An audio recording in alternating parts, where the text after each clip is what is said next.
برادران ملت اسلامی، السلام علیکم ورحمۃ اللہ وبرکاتہ۔ الحمدللہ الحنان المنان الذي خلق الانسان وعلمه البيان، والصلاة والسلام على رسوله سید الانس والجان وعلى آلہ واصحابہ ذوی الخیر والاحسان، اما بعد فأعوذ بالله من الشيطان الرجيم، بسم الله الرحمن الرحيم، وقل جاء الحق وزهق الباطل إن الباطل كان زهوقا، صدق الله مولانا العظیم۔ بارگاہ رسالت مآب صلی اللہ علیہ وسلم میں درود پاک کا ہدیہ پیش کریں۔ اللہم صلی علی سیدنا و مولانا محمد معدن الجود والکرم وآلہ واصحابہ الکرام وابنہ الکریم وبارک وسلم صلاة دائمة سرمدا ابدا۔ عزیزان گرامی وقار، میں یہ چاہتا ہوں جہاں پر آ کر ہم رکے تھے وہیں سے ہم پھر آگے بڑھتے ہیں۔ ہم رکے تھے کہاں آ کر؟ کچھ دیر کی خاموشی ہے، اس کے بعد ہم آگے بڑھتے ہیں، اس لیے کہ مجھے کوئی شعر اب یاد کرانے کی ضرورت نہیں اور نہ ہی کسی کے سامنے کچھ بولنے کی ضرورت ہے۔ حالات تو ایسے تھے کہ جو نان مسلم تھے وہ بھی ہمیں جیل میں دیکھ کر یہی کہتے تھے کہ آپ ہی نے کہا یہ فلاں بات۔ ہم نے کہا اللہ تبارک و تعالیٰ نے تم کو بھی یاد کرا دیا۔ میرے عزیزو، ستیزہ کار رہا ہے ازل سے تا امروز، شرار بو لہبی سے چراغ مصطفی بھی۔ یہ آج کل کے معاملات نہیں، ابتدا سے حق اور باطل کے معرکے ہوتے رہے، لیکن ایک بات میں آپ سب کو بتانا چاہتا ہوں، مظفر کو مقید نہ سمجھ اے سیاد۔ سیدنا مظفر حسین کچھوچھوی رحمت اللہ تعالی علیہ جیل گئے تھے، قید میں تھے، تب انہوں نے یہ شعر کہا تھا کہ مظفر کو مقید نہ سمجھ اے سیاد، میری یہ اسیری بھی سنت آبائی ہے، میرے آبا و اجداد کی سنت ہے جس پر میں عمل کر کے آ رہا ہوں، میرے بزرگوں کی یہ سنت تھی۔ بہرحال جن کو جس راستے سے مجھے گزارنا تھا، لوگوں کے دلوں میں یہ ٹھنڈک تھی شاید کہ زبان بند کر کے چند دنوں کے لیے قید کر دیا جائے، مگر میرا عقیدہ یہ تھا کہ اللہ تبارک و تعالی جب تک چاہے کہ کوئی اس کے لیے پابندی نہیں لگا سکتا۔ وَإِن يَمْسَسْكَ اللَّهُ بِضُرٍّ فَلَا كَاشِفَ لَهُ إِلَّا هُوَ۔ رب تعالیٰ فرماتا ہے اگر اللہ تعالیٰ تمہیں کوئی مصیبت دے تو اس کے علاوہ کوئی ٹال نہیں سکتا۔ وَإِن يَمْسَسْكَ اللَّهُ بِخَيْرٍ فَلَا رَادَّ لِفَضْلِهِ، اور اللہ کسی کو بھلائی دے دے تو پھر اس کو روک بھی کوئی نہیں سکتا۔ مولا تبارک و تعالیٰ اگر کسی کو کوئی مقام عطا کر دے تو ہزاروں کیڑوں کے پھڑپڑانے سے وہ مقام ختم بھی نہیں ہو سکتا۔ اللہ تبارک و تعالیٰ جس کو بڑھانا چاہے اس کے لیے کوئی راستہ رکاوٹ نہیں بن سکتا۔ اس لیے کہ ہم نے تاریخ میں دیکھا ہے پیبند لگے کپڑے پہننے والے، پیروں میں چپل نہیں تھے، جن کے ناخن تک اکھڑ جاتے تھے، لیکن وہ جب چلتے تھے قیصر و کسریٰ بھی کانپتے تھے، جن کا ہی یہ نعرہ تھا ٹل نہ سکتے تھے جنگ میں اگر اڑ جاتے تھے، پاؤں شیروں کے بھی میدان سے اکھڑ جاتے تھے، حق سے سرکش ہوا کوئی تو بگڑ جاتے تھے، ارے تیغ کیا چیز ہے ہم توپ سے بھی لڑ جاتے تھے۔ یہ وہ صحابہ کرام اور اسلاف کرام، ان کا یہ معمول تھا۔ بظاہر ان کے پاس کوئی اسباب نہیں تھے لیکن اللہ کی مدد تھی، وہ پانی کی طرح بہتے ہوئے چلے گئے، نہ چٹانوں نے ان کا راستہ روکا، نہ دریاؤں نے ان کا راستہ روکا، وہ جس طرف سے جاتے تھے اللہ تعالیٰ ان کے لیے راستے بناتا تھا۔ عزیزان گرامی وقار، کون ہے وہ جو دریائے دجلہ میں اپنے گھوڑے دوڑائے تھے؟ کون ہے وہ جو دریا میں اپنی کشتیاں ڈال کر جلا دیا تھا کہ واپس جانے کا کوئی تصور نہ ہو؟ یہ سب میرے مصطفیٰ کریم کے دیوانوں کی ہی بات تھی۔ اسی لیے آج بھی دنیا گھبراتی ہے تو شانے لوگوں سے نہیں، دیوانوں سے ہی گھبراتی ہے۔ بہت زیادہ چالاک رہنے والوں سے نہیں، دیوانوں سے دنیا گھبراتی ہے، اس لیے کہ دنیا کو پتا ہے، دنیا جانتی ہے کہ دیوانہ کہاں دیکھتا ہے کسی کو پتا نہیں۔ اور یہ اس دیوانے کی بات کر رہا ہوں جس کے لیے اللہ کے حبیب صلی اللہ تعالیٰ علیہ وسلم کی عزت و وقار سب سے اول ہے۔ عزیزان گرامی وقار، آج آپ کے سامنے حاضر آیا، یہ میرے استاد گرامی، مربی، استاذ الاساتذہ، برادر گرامی حضرت العلامہ مفتی زبیر احمد صاحب قبلہ ادام اللہ اقبالہ، جنہوں نے دن رات ایک کر دیے تھے۔ میرے خیال سے 8 مہینے میں جتنے ان کے بال سفید ہوئے اس سے زیادہ نہیں ہوئے ہوں گے، صرف اس لیے نہیں کہ ایک بھائی کے لیے، اس لیے بھی لڑ رہے تھے کہ ایک عالم کے لیے جس سے دین کا بہت سارا حصہ وابستہ ہے۔ ان کی محنتیں رائگاں نہ گئیں۔ بہت سارے میرے احباب و اقربا، خاص طور پر مدن پورہ اور وکرولی سے، جنہوں نے اپنے گھر بار چھوڑ کر میرے لیے دوڑتے بھاگتے رہے، اللہ رب العزت اس بات کا شاہد ہے، ایک ایک دن اندر میں نے سب کے لیے دعائیں کی ہیں، اور ایسا نہیں کہ کوئی دن بھولا جاتا، اور باہر کی ہمیشہ یہ خبریں آتی رہتی ہیں کہ حالات کیسے کے کیسے ہوتے جا رہے ہیں۔ کبھی اگر گھبراہٹ اور بے چینی ہوتی تو میرے عزیزوں صرف ایک ہی بات ہمارے پاس تھی علاج کے لیے، ایک ہی علاج تھا۔ جب بے چینی بڑھ جاتی، اپنوں سے رابطہ نہیں ہو پاتا اور کسی کے خبر نہ پہنچتی، کھانے پینے کی تکلیفیں، رہنے سہنے کی مصیبتیں جب سر پر آتی تو ایک ہی علاج تھا، ان کے نثار کوئی کیسے ہی رنج میں ہو، ان کے نثار کوئی کیسے ہی رنج میں ہو، جب یاد آ گئے ہیں سب غم بھلا دیے ہیں، جب یاد آ گئے ہیں سب غم بھلا دیے ہیں۔ اس رسول محترم صلی اللہ تعالیٰ علیہ وسلم کا احسان عظیم ہے۔ بار بار مجھے یہ احساس ہوتا رہا، پوری دنیا اگر چھوڑ دے مگر یقین تھا آمنہ کا لال کبھی نہیں چھوڑے گا، اور چھوڑا بھی نہیں، اور چھوڑا بھی نہیں۔ ہر رات جو ہمارا معمول تھا ہم نے جو دیکھا، ہماری پچھلی زندگی میں ہم نے اتنے عجائبات نہیں دیکھے ہوں گے جو 8 مہینے کے اندر ہم نے دیکھے۔ نبی پاک صلی اللہ تعالیٰ علیہ وسلم کے انعامات و اکرامات، رب تبارک و تعالیٰ کی مدد سے دل مضبوط ہوتا ہے۔ عزیزان گرامی، ہم نے تو وہاں ایسے لوگوں کو دیکھا جو ڈپریشن کا شکار ہو کر کافر بھی ہو گئے، اور حالات سے گھبرا کر کے وہ انکار کر بیٹھے، کوئی خدا نہیں ہے، کوئی مدد نہیں آتی ہے۔ ایسے حالات وہاں دیکھے، لیکن ان حالات میں بھی اللہ تبارک و تعالیٰ کی مدد ساتھ رہی۔ رسول پاک صلی اللہ تعالیٰ علیہ وسلم کا انعام و اکرام یہ تھا کہ جس طرح سے گئے تھے اسی طرح سے واپس بھی آئے، جس طرح سے گئے تھے ویسی واپس آئے، اور نہ میرے مصطفیٰ نے باہر میری عزت میں کمی کی، نہ اندر عزت میں کمی کی، کہیں پر بھی نہیں۔ الحمدللہ، جس شان کے ساتھ رسول پاک صلی اللہ تعالیٰ علیہ وسلم اپنے چاہنے والوں کو رکھتے ہیں، وہ میں نے دنیا میں دیکھا، اور پھر یہ عرض کیا آقا، آج آپ کی عزت پر بات کرنے والے کو چاہے وہ 1000 کال کوٹری کے اندر ہو، آپ عزت کے ساتھ بٹھاتے ہیں تو پھر قیامت کے دن اس کی عزت کا کیا حال ہوگا۔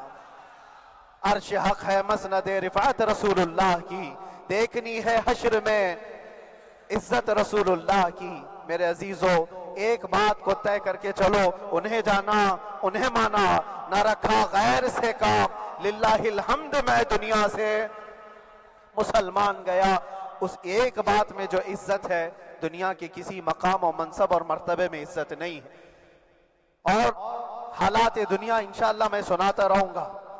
اللہ تبارک و تعالیٰ جب تک یہ زبان رکھا ہے حق بولتے رہیں گے اور سناتے رہیں گے، اور بھی حالات آپ کو انشاءاللہ العزیز آگے سناتے رہیں گے۔ لیکن آج خصوصیت کے ساتھ میں جمعہ کے لیے اسی لیے حاضر آیا کہ یہاں کے لوگ پل پل یاد کرتے رہے۔ حضرت مجھے ہر بار خبر دیتے کہ جب نماز سے فارغ ہو کر کے میں نکلوں تو مجھے لوگ پکڑ لیتے، کیا ہوا، اب کیا خبر ہے۔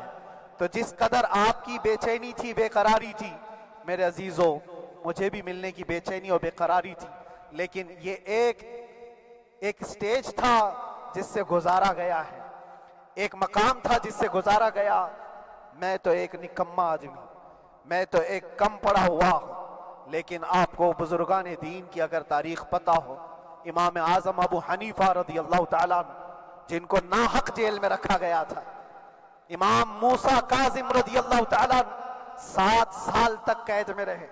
یہ کون امام موسیٰ کاظم؟ جن کے دربار میں جانے کے لیے غوث اعظم عبد القادر جیلانی رضی اللہ تعالیٰ عنہ 4 کلومیٹر دور اپنی چپل اتار دیا کرتے تھے۔ امام موسیٰ کاظم کا وہ دربار ہے جن کو باب الحوائج کہا جاتا ہے۔ اس امام کو 7 سال تک بغیر کسی قصور کے قید میں رکھا گیا، اور حد تو یہ ہے کہ اسی قید خانے میں زہر دے کر کے آپ کو مارا گیا ہے۔ آپ کا جنازہ جیل سے نکلا تھا۔ امام احمد بن حنبل جن کو 5 لاکھ حدیثیں یاد ہیں، نبی پاک صلی اللہ تعالیٰ علیہ وسلم کی، بغداد کے سرے بازار آپ کو ننگی پیٹھ پر کوڑے مارے گئے۔ آپ کو اندازہ ہے بزرگان دین کی ایک لمبی فہرست ہے۔ جب میں وہاں گیا تھا تو ایک بزرگ کی بڑی یاد آئی، وہ تھے حضرت مجدد الفیسانی رضی اللہ تعالیٰ۔ اکبر جیسے ڈکٹیٹر کے سامنے، اس زمانے کے سب سے بڑے ڈکٹیٹر بادشاہ کے سامنے آپ نے حق بات کا اعلان کیا تھا۔ مجدد الفیسانی رحمت اللہ تعالیٰ علیہ نے فرمایا تھا کہ اسلام نام سے جو دین ہوگا وہ محمد عربی کا لایا ہوا ہی دین ہوگا، کسی اور بادشاہ کا بنایا ہوا نہیں ہوگا۔ اس بات پر آپ کو قید میں ڈالا گیا تھا، 8 سال تک قید میں رکھا گیا۔ 8 سال میں بادشاہ مر بھی گیا، بیٹا بادشاہ بنا، لیکن کسی نے آ کر جہانگیر کے سامنے یہ بات رکھی کہ آپ کے باپ نے جس مولانا کو قید میں ڈالا تھا گوالیار کی جیل میں، 8 سال میں جیل کا نقشہ بدلا ہوا ہے۔ تو بادشاہ نے پوچھا ہوا کیا ہے؟ کہا کہ اس مولانا نے 8 سال میں تقریباً 700 قیدیوں کو عالم بنا دیا ہے۔ درس حدیث، درس تفسیر، قرآن کا علم، نمازیں جماعتوں سے وہاں اس طرح ادا ہوتی ہیں جیسے لگتا ہے گنبد خضرا کی چھاؤں میں ہے۔ رب تبارک و تعالیٰ کا یہ احسان عظیم تھا۔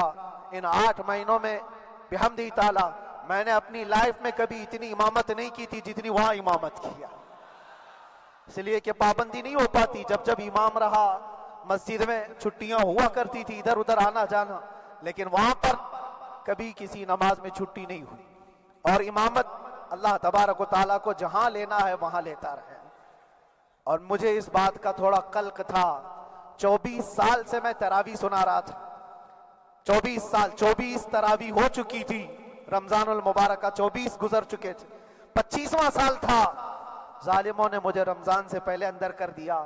بار بار یہ خواہش ہوتی تھی کہ میری تراویح چھوٹنے نہ پائے، 25ویں تراویح ہے، 25ویں محراب ہے، لیکن رب تبارک و تعالیٰ کا احسان، اندر موجود سارے مسلمانوں نے یہ مطالبہ کیا کہ ہم یہاں جماعت سے تراویح قائم کریں گے۔ اور اب تک لوگ الم تری کیف والی تراویح کبھی کبھار پڑھ لیا کرتے ہیں، لیکن سارے لوگوں نے مل کر کے یہ اتفاقاً کہا کہ ہم پورا قرآن آپ سے سننا چاہتے ہیں۔ کیسے کیسے قیدی تھے، کیسے کیسے کرائم والے تھے۔ میں نے کہا آج میں ایک دن پڑھاتا ہوں، ایک پارہ پڑھوں گا، آپ کو اگر لگے تو بتا دینا، بھاری پڑ جائے، کیونکہ لوگ سارے کرمنل ہیں اور کئی طرح کے جرائم کیے ہوئے لوگ ہیں۔ نماز دین سے کہاں زیادہ رشتہ، کہاں ہو سکتا ہے یہ گھبرا کر بھاگ جائیں۔ ایک دن پڑھاؤں گا، اگر آپ کو لگے تو بول دینا، نہیں تو کل سے الم تری۔ پہلے دن تراویح پڑھا ہے، دوسرے دن سارے لوگوں نے کہا آپ نے ایک پارہ پڑھایا ہے، سحری تک بھی پڑھائیں گے تو انشاءاللہ کھڑے رہیں گے۔ یہ جو استقامت، یہ ساری چیزیں دلوں کا جمع ہونا اور ہماری طرف دلوں کو پھیر دینا بغیر اللہ کی مدد کے نہیں ہوتا، رسول پاک صلی اللہ تعالیٰ علیہ وسلم کے کرم و احسان کے بغیر نہیں ہوتا۔ وہ تراویح بھی پڑھتے رہے، تفسیر قرآن بھی سنتے رہے اور قرآن کی تعلیم بھی لیتے رہے۔ پھر مجھے اندازہ یہ ہوا کہ رب تبارک و تعالیٰ کی منشا یہ تھی کہ ہماری تراویح کی محراب کی سلور جبلی جیل کے اندر ہو جائے۔ مجھے اس بات کا کوئی قلق نہیں رہا کہ میری کوئی چیز چھوٹ گئی ہے۔ ہاں، عید، بقرعید، محرم، یہ تمام چیزیں لوگوں کی یاد تو رہتی، رشتہ دار، احبا، اقربا کی یاد، لیکن اللہ کی مرضی، میرا رب تبارک و تعالیٰ جو پسند کرے اس میں ہم راضی ہیں۔ اگر مولا یہ چاہتا ہے کہ میں تنہا پڑھوں تو اس کی رضا میں ہم راضی ہیں، اگر وہ چاہتا ہے کہ مجمع ہزاروں میں ہم نماز ادا کریں تو اس کی مرضی پر ہم قائم ہیں۔ عزیزان گرامی وقار، صبر اور سکون کے ساتھ جو حالات گزرے اس میں سب سے بڑا کردار آپ سب کی دعاؤں کا ہے، سب کی دعاؤں کا۔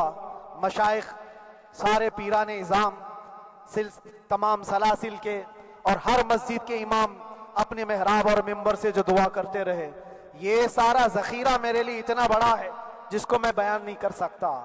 ہر ایک کی جانب سے دعائیں، عورتوں بچوں کی طرف سے منتیں، روزے، نہ جانے کیا کیا کر لیا۔ پھر مجھے اندازہ ہوا کہ صرف اپنے آرام، اپنے راحت کے لیے پھڑپھڑانے سے کچھ نہیں ہوگا۔ رب تبارک و تعالیٰ یہ چاہتا ہے کہ پوری امت مل کر کے اس فقیر کے لیے دعا کرے، اور اللہ تعالیٰ کو جب تک منظور تھا تمہاری دعائیں ہوتی رہی۔ بعض لوگوں کو یہ خیال بھی آیا، کچھ میرے احبا اقربا رشتہ داروں نے بھی کہا اتنی ساری دعائیں ہوئی، اتنی ساری دعائیں ہوئی، قبول کیوں نہیں ہوتی؟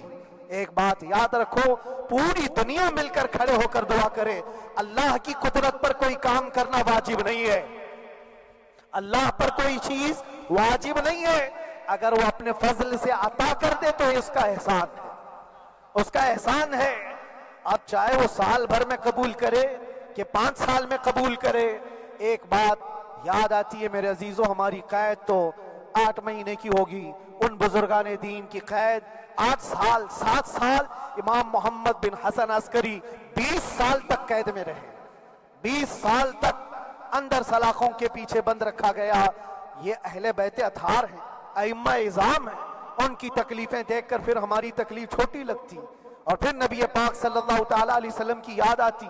صرف اس بات کا ہمیں فخر تھا کہ تم نے کبھی چوری کے الزام میں تو نہیں گرفتار کیا، کسی گھناؤنے الزام میں تو نہیں گرفتار کیا۔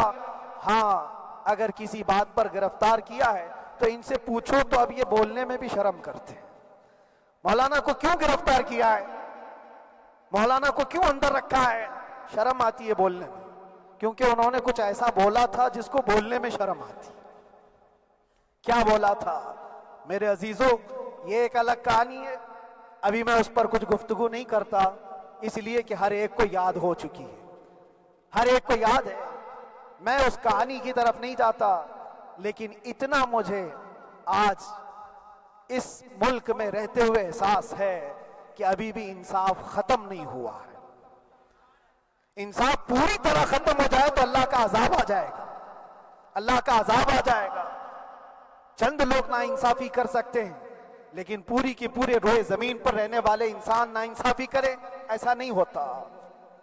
ہمارے حق میں سپریم کی طرف سے جو انصاف آیا ہے، ہمارے دل میں اس قدر جگہ ہے آج، اور اس قدر احساس ہے کہ ہمیں یہ اندازہ آج بھی ہوتا ہے کہ چاہے کچھ بھی ہو جائے لیکن انصاف پوری طرح سے مر نہیں سکتا، انصاف پوری طرح سے مر نہیں سکتا۔ یہ ہمارا ملک عزیز ہندوستان کسی خاص آدمی کے ٹھیکیداری میں نہیں ہے، سبھی کا خون شامل ہے یہاں کی مٹی میں، کسی کے باپ کا ہندوستان تھوڑی ہے،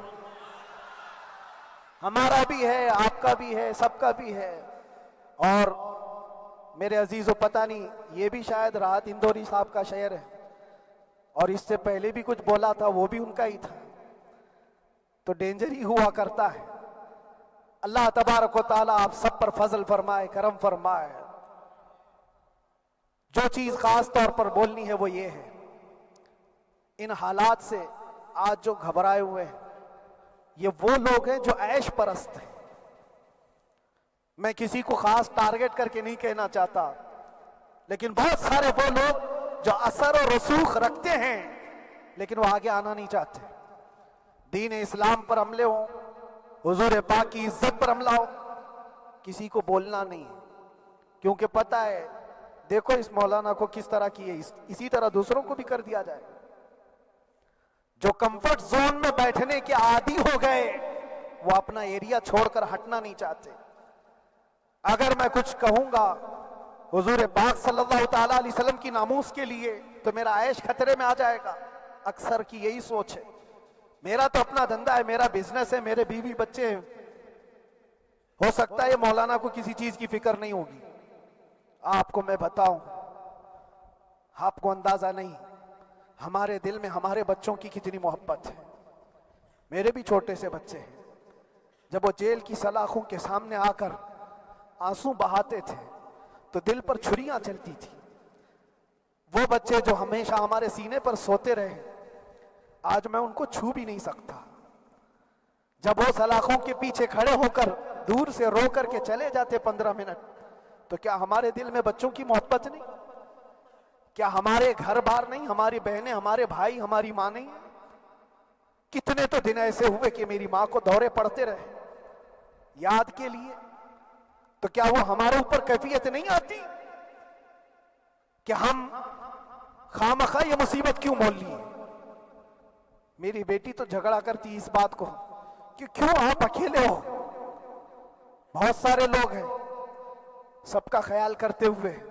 لیکن میرے عزیزو, یہ ان کی اپنی محبت ہے. سارا ایک پریوار اور اس سے زیادہ میرے شاگردوں کی ایک دنیا ہے. کتنے ایسے ہیں, میں جانتا ہوں کہ 8 مہینے تک نرم غذا نہیں کھائی میرے ان بچوں نے. میں جانتا ہوں ان کا صرف یہ خیال تھا کہ اندر پتہ نہیں جیل میں آپ کیا کھا رہے ہوں گے, ہم یہاں نرم غذا نہیں کھائیں گے, گوشت مچھلی نہیں کھائی. حالانکہ یہ کوئی چیز تمہارے اوپر واجب نہیں تھی. یہ حالات میں اس لیے بتا رہا ہوں میرے عزیز, کسی کے وہم و گمان میں اگر یہ ہے تو نکال دے کہ میرے آس پاس کچھ نہیں ہے, میں کسی کو چاہتا نہیں, یا میرے ساتھ محبتیں نہیں ہیں. کثرت سے محبت کرنے والے لوگ ہیں میرے پاس. میرے ان بھائیوں کی اور میرے بہنوں کی, میرے گھر والوں کی محبت تو ایسی ہے کہ ان کے گھروں کے بچوں کے معاملات بھی بغیر مجھ سے پوچھے نہیں ہوتے. اگر 8 مہینے اندر رہا تو کسی کا رشتہ نہیں تو بات چیت بھی نہیں ہے. رشتہ نہیں ہوگا جب تک یہ نہ آئے. سارے کام ڈیپینڈ رہتے تھے. مجھے بھی ان تمام چیزوں کا احساس ہے, لیکن یہ سب چیزیں ایک طرف, میرے مصطفیٰ کی عزت اپنی طرف.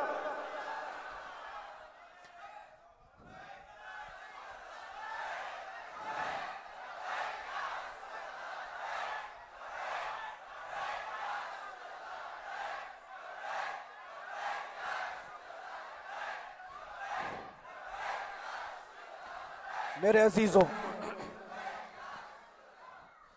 ہر ایک کے آنسوں کے قطرے میں نے دیکھے, بھائیوں کے, بہنوں کے, میرے پاس ملنے کے لیے میرے جو شاگرد آتے ان کے.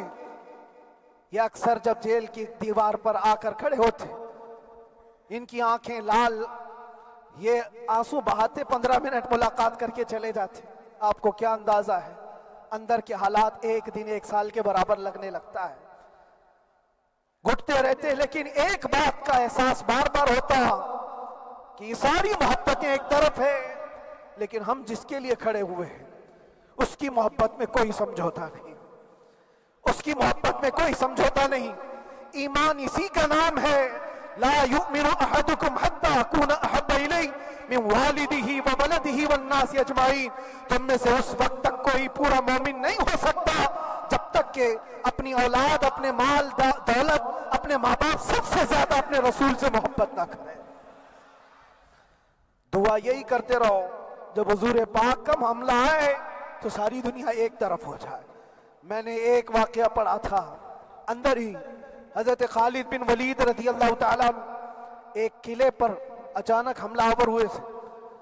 وہ قلعے میں موجود جو دشمنان اسلام تھے ان کی پارٹی چل رہی تھی. بڑے بڑے قالین, صوفے بچھے ہوئے, تشتوں میں قیمتی کھانے رکھے ہوئے تھے. خالد بن ولید کے ساتھ جو لشکر ہے, یہ تو وہ غریب صحابہ تھے جو پیون لگے کپڑے پہنتے, ایک کھجور پر پورا دن گزارتے. جب یہ اس قلعے پر حملہ آور ہوئے تو دشمنان اسلام جو تھے وہ مقابلہ کرنے کی ہمت نہ جٹا سکے, بھاگ گئے. سارا مال سب چھوڑ کر بھاگ گئے, بغیر کسی جنگ کے, بغیر کسی قتل قتال کے پورا قلعہ فتح کیا خالد بن ولید. اب سنو, جو صحابہ تھے وہ مال غنیمت جمع کر رہے تھے, کیونکہ یہ عرب کے لوگ ایسے مہنگے قالین نہیں دیکھے تھے, ایسے مہنگے صوفے, اتنی قیمتی غذائیں انہوں نے دیکھی نہیں تھی. سب جمع کرنے لگے. خالد بن ولید نے کہا, خبردار, ہاتھ مت لگانا, سب ہٹ جاؤ. سب ہٹ گئے. چند صحابہ کو بلایا, یہ سب جمع کرو, اس کو آگ لگا دو. پورا مال غنیمت جو تھا آگ لگا دیا. تو جو صحابہ تھے وہ کہنے لگے, کیا یہ اچھا ہوتا ہے یہ سب میں آپ تقسیم کر دیتے؟ یہ بہت قیمتی چیزیں ہیں، عرب میں ہم لے جاتے تو یہ بہت مہنگی چیزیں ہیں۔ خالد بن ولید نے کیا کہا جانتے ہو؟ کہا اگر تم کو بھی ان تمام چیزوں کی عادت لگ جائے تو تم بھی ویسے ہی بھاگو گے جیسے یہ بھاگے۔ یہ آج جو ہمارا مقابلہ کرنے کی طاقت نہ لا سکے اور بھاگ گئے، اس کی وجہ یہ ہے کہ وہ عیش پرست ہے، عیاشی ان کے اندر تھی جس کی وجہ سے وہ کھڑے نہ ہو سکے، اور جب یہ عیاشی آئے گی تم کھڑے نہیں ہو سکو گے، کھڑے نہیں ہو سکو گے۔ آج میں یہی بات دہرانا چاہتا ہوں، جو بہت بڑے چہرے لے کر بیٹھے ہوئے ہوں، وہ سیاسی اثر و رسوخ رکھنے والے بھی کمفرٹ زون میں رہنا چاہتے ہیں۔ میں چند لوگوں کو چھوڑ کر کہہ رہا ہوں، اکثر کا حال یہ وہ سوچتے ہیں کہ ہمارے اس دائرے سے نکلیں گے تو ہمارا عیش خطرے میں آ جائے گا، گھر بار خطرے میں آ جائے گا۔ یہ دنیا کی محبت انسان کو بزدل بناتی ہے، بزدل بناتی ہے۔ اس لیے میرے عزیزو، آپ جب کبھی یہ بات آئے، ایک طرف میرا پورا خاندان، ایک طرف میرے عیش کی زندگی اور ایک طرف رسول پاک کی عزت کا معاملہ، تو آپ مجھے بتاؤ آپ کس بات کا فیصلہ لیں گے؟ اسی بات کا فیصلہ لینا ہوگا نبی پاک صلی اللہ تعالیٰ علیہ وسلم کی عزت کی خاطر تمہیں اس بات کا فیصلہ لینا ہوگا۔ اپنا سب کچھ گنبد خضرا کل بھی تھا آپ، میرے نبی سے میرا رشتہ کل بھی تھا آپ، اور بتلا دو گستاخ نبی کو غیرت سنی زندہ ہے، ان پہ مر مٹنے کا جذبہ کل بھی تھا آپ۔ بس یہ جذبہ باقی رہے، ہم کسی کو لڑنے کے لیے، مرنے کے لیے، مارنے کے لیے میدانوں میں اتارنے کی بات نہیں کرتے۔ میں اکثر اپنی تقریروں میں کہا کرتا ہوں، یا آپ سے پہلے بھی کیا، اگرچہ میری تقریروں کو ڈائیورٹ کیا جاتا ہے، آج بھی بہت لوگ ہوں گے، بلکہ آج مدن پورہ کا یہ پہلا جمعہ ہے، مجھے اندازہ ہے پورا ہندوستان نہیں باہر بھی سب کی نظریں اس پار ہیں کہ آنے کے بعد یہ کیا بولتا ہے، آنے کے بعد یہ کیا بولتا ہے۔ سب اسی انتظار میں ہیں، میں سب کو ایک ہی میسج دوں گا، آنے کے بعد وہی بولے گا جو پہلے بولتا تھا۔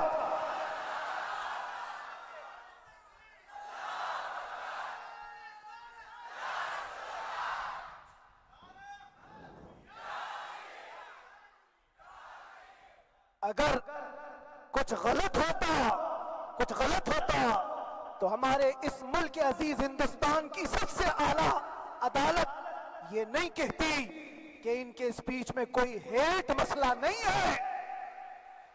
وہ ہمیں اندازہ ہے میرے عزیزوں، ہاں جہاں غلطی ہوگی ہم بھرے اعلان کے ساتھ کہیں گے کہ ہم سے یہ غلطی ہو گئی، ہم سے یہ خطا ہو گئی، زبان پھسل گئی، لیکن جو چیز نہیں ہے تو اگر تم زبردستی اس کو کہو گے تو یہ ہم نہیں مانتے۔ ہاں بس اتنی دعا میرے حق میں کریں کہ جتنی بھی زندگی باقی ہے اللہ تبارک و تعالی حضور پاک کی محبت اور ان کی عظمت کی حفاظت کے لیے جیتے مرنے کی توفیق عطا فرمائے۔ ہمارا کام صرف اتنا رہ گیا، جو میسج دینا تھا وہ ہم نے دے دیا۔ اب جو حالات آ رہے ہیں میرے عزیزوں، آپ سب کے لیے بھی میں یہ گزارش کروں گا، دین کی طرف آ جاؤ، سچائی کی طرف آ جاؤ، ورنہ گاجر مولی کی طرح کٹ جاؤ گے، ختم ہو جاؤ گے۔ دین کی طرف آؤ،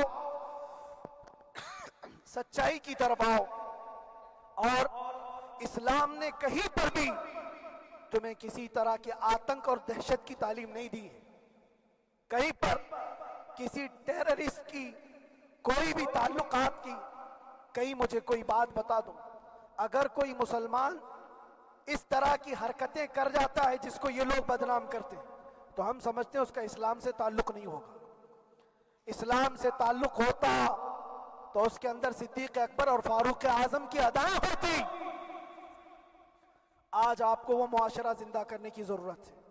میں نوجوانوں سے کہوں گا، بہت دن گزار لیے ٹک ٹاک پر مجرے، اور تمہارے اس انٹرنیٹ کی دنیا پر جس طرح تم نے آوارگی کر لی ہے، اب وقت کم بچا ہے، آ جاؤ میرے نبی پاک کی گنبد کی چھاؤں میں۔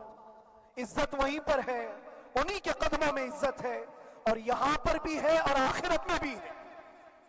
آخرت میں بھی ہے۔ بس اس عزت کے لیے آپ سب سے میں گزارش یہ کروں گا، سچائی کی طرف واپس آ جاؤ، سچائی کی طرف واپس آ جاؤ۔ جو تمہاری نمازیں باقی ہیں اس کو پوری کر لو، اس سے پہلے کہ دنیا تم پر نماز پڑھ دے، اس سے پہلے کہ تمہارے جنازے کی نماز پڑھی جائے، اپنی نمازیں کمپلیٹ کر لو۔ اور علماء ذوی الاحترام کا ادب و احترام اپنے اندر رکھو۔ صرف اس بات کے لیے آپ کو میں احساس دلانا چاہتا ہوں کہ مجھے جس راستے سے گزارا گیا، جتنے دن قید و بند کی صحبتیں گزاری گئی، یہ صرف یہ میسج دینا تھا کہ پھر اس مولانا کا یہ ہو سکتا ہے تو چھوٹے چھوٹوں کی کیا کر دیں گے۔ ایسا اگرچہ آ جائے موقع تب بھی گھبرانے کی ضرورت تھی۔ آپ کو پتہ ہے اس ملک عزیز ہندوستان کی آزادی میں 30,000 علماء کو پھانسیوں پر لٹکایا گیا۔ انگریزوں نے 30,000 علماء کو کشمیر سے لے کر دلی تک ہر درخت پر ایک عالم کی لاش لٹکتی تھی۔ انہوں نے قربانیاں دی ہیں، قربانیاں بزرگان دین کے علماء ذوی الاحترام کی ہوئی ہیں۔ یہ اور بات ہے کہ اس جنریشن نے آج ہم کو دیکھا تو ان کو بہت بڑا لگتا ہے، یہ کوئی بہت بڑی بات نہیں تھی، بہت بڑی بات نہیں تھی۔ اس پروسیس سے بہت سارے علماء کو گزارا گیا ہے۔ سرکار مجاہد ملت رحمت اللہ تعالی علیہ ایمرجنسی کے زمانے میں 18 مہینے تک قید میں گزارے، 18 مہینے تک ایمرجنسی، وہ بھی ڈکٹیٹر کا زمانہ تھا۔ اس زمانے میں بھی آپ اندر رہے، لیکن باہر آنے کے بعد نہ آپ کے مشن میں کوئی کمی آئی، نہ آپ کی زبان میں کوئی لکنت آئی۔ اللہ والے جو ہیں وہ اللہ کی رضا کی طرف اور رسول پاک کی رضا کی طرف ہوتے ہیں۔ ہم سب بھی اس مشن کو آج یہاں سے زندہ کرتے ہیں، جہاں سے ہم چھوڑے تھے وہیں سے آگے بڑھتے، جہاں سے ہم چھوڑے تھے وہیں سے ہم آگے بڑھتے ہیں۔ کسی کو اگر کچھ برا لگتا ہے تو وہ اس کے سمجھ کا قصور ہے، اس کے فہم کا قصور ہے۔ ہم نے کسی کو ٹارگٹ کر کے کبھی کہا نہیں، بلکہ یہ تو کامن بات ہے، ایک تو کامن کہی جانے والی بات ہے۔ فخر سے اگر کوئی آدمی اپنے گھر میں کہے کیا بات ہے مولانا آج صبح سے تمہارے گھر میں کچھ ہلچل نہیں ہے، کچھ ہلچل نہیں ہے، ہو سکتا ہے تمہارے گھر میں کوئی نہ ہو، تم اکیلے بیٹھے ہو، بیوی کہیں گئی ہے، ماں کہیں گئی ہے، گھر میں کوئی بنانے والا نہیں ہو، گھر میں خاموشی ہے، تو تم اگر اس کو جواب دے دو کہ کچھ دیر کی خاموشی ہے، شام میں آ جائے گی، کچھ دیر کی خاموشی ہے، شام میں آ جائے گی، تو کیا گناہ کیا، کیا گناہ کیا؟ اس کے حالات پر وہ بول رہا ہے، اس کے گھر میں خاموشی ہے اسی لیے بول رہا ہے۔ ہم نے بھی اسی لیے کہا کچھ دیر کی خاموشی، اس لیے کہ ہم جانتے ہیں اسلام وہ نہیں ہے جو یہاں دکھ رہا ہے آج، اسلام تو وہ تھا جو صدیق اکبر کے زمانے کا تھا، اسلام تو وہ تھا جو فاروق اعظم کا تھا، اسلام تو وہ تھا جو عثمان غنی اور حیدر کرار کا تھا۔ تو وہ جو ہلچل تھی وہ خاموش ہے، صلاح الدین ایوبی کا دور تھا، وہ اسلام کی ہلچل تھی۔ تو میرا گھر آج خاموش ہے، اس لیے تو میں پکار کر کے رہا ہوں کچھ دیر کی خاموشی ہے، اور ہمیں اپنے رب سے یقین ہے یہ خاموشی ایک شام ٹوٹے گی، کوئی صلاح الدین آئے گا۔ اور اللہ تبارک و تعالی ہم سب کے اس عزم اور حوصلے کو زندہ رکھے، اور آپ سب کی محبتوں کو سدا سلامت رکھے، اور میرے آقا صلی اللہ تعالی علیہ وسلم کے قدموں پر مر مٹنے کی ہمیں توفیق عطا فرمائے۔ وآخر دعوانا الحمدللہ رب العالمین، لبیک یا رسول اللہ۔